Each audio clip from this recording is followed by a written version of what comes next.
زلزله راغلی وه، زلزلې راځي. پرون زلزله وه، زه بره ناست وم، نو ما سره میلمه مو ماشومان ټول پوه شو. ما بار سر ښکاره کو، تقریبا اکثرو خلکو ته پته نه وه. موږ داسې په غم کې اخته یا داسې په مینه کې د دنیا اخته چې موږ ته څه پته هم نه لګېږي.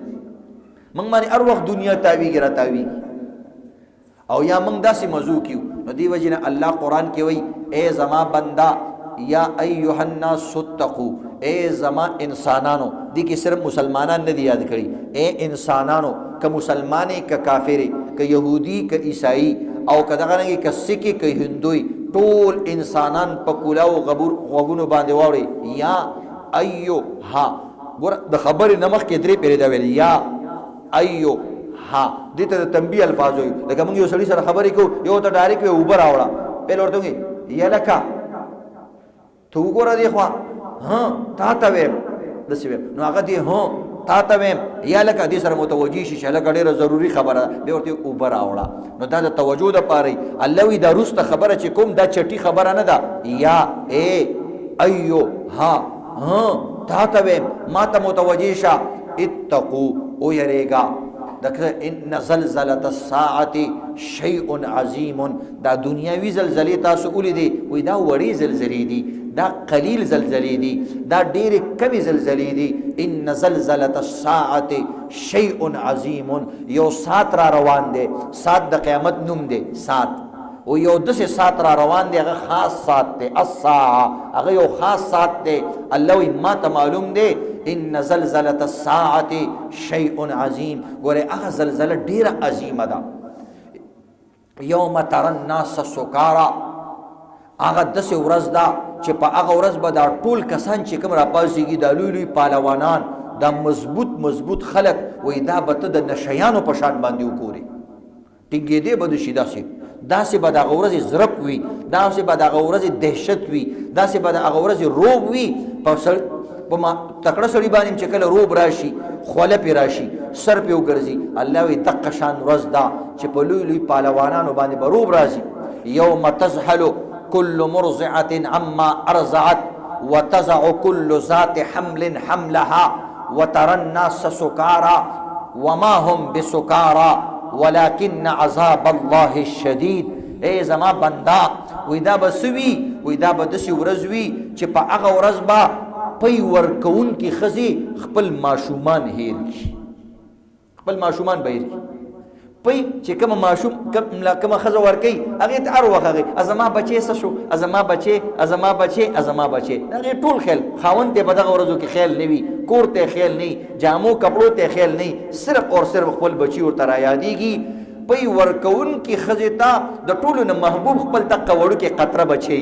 الله وایي قسم دی هغه داسې ورځ ده، بالفرض مثال بیانوي، که یو ښځه وي او هغې سره د پیو ماشوم وي، خو که په دغه ورځ پرې راله، د خپلو پیو ماشوم به د دې نه هیر شي چې زما بچی وم او که نه.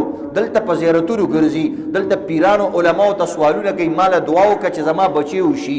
بیا هغه بچی ځان سره ګرځئ را ګرځئ، کله سیلپیانې کله تصویران وباسي، سات پس کې ښکلئ، سات پس چې کوم دی په تندي وله خوله ږدي، او ای زما بنده دا مینه به دې ټوله ورکه شي، دا مینه به دنه هیره شي چې مینه څه ته وایي. که هغه ورځ دې ولیدله، وتضع كل ذات حمل حملها.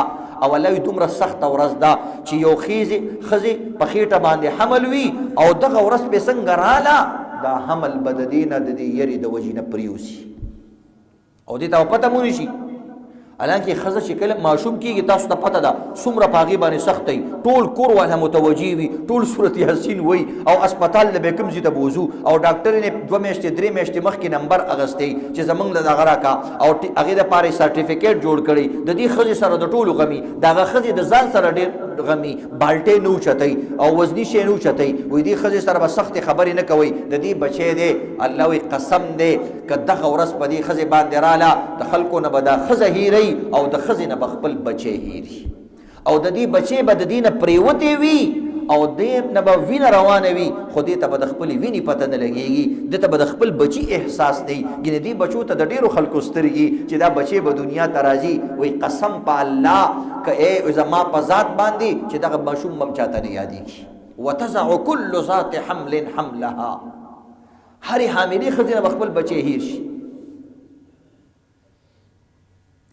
یو حالانکه د دې ښځو دې ته ډېر پامي یو ځل یو ځای کې سب دماکه شان وشوه چې دماکه شان وشوه نو یو ښځې په سینې لاس کې اغوستو بلې ښځې د دې پونډو په منځ کې لاس کې اغوستو او بلې په دې خېټه لاس کې اغوستو یو سړي نه چا تپوس وکړو چې دا ښځه ته پېژنې چې دا څوک دي او دا کومه ښځه ده هغه ویل او زه پېژنم وایي دا کومې ښځې چې په سینې لاس کې اغوستو د دې بچی شوی دی په غېږ کې بچی دی او دا کومې ښځې چې په خېټه لاس کې اغوستو نو دا حامله ده لا بچی نه دی شوی او د کومې ښځې چې پونډو منځ کې لاس کې اغوستو لا واده نه دی شوی ځان حفاظت کوي ځکه انسان د قیمتي شي حفاظت کوي نو د دې نه پته لګي دا داسې ښځې دي خو الله وایي چې د قیامت ورځ راله قیمت او بې قیمته به یو شي دا ولاړې خاورې او دا پرتې خاورې به یو شي دا ولاړې خاورې به په ځمکه باندې راپرېوځي او دا به د دې پرتو خاورو په شان باندې شي څنګه چې د دې خاورې نن قیمت نشته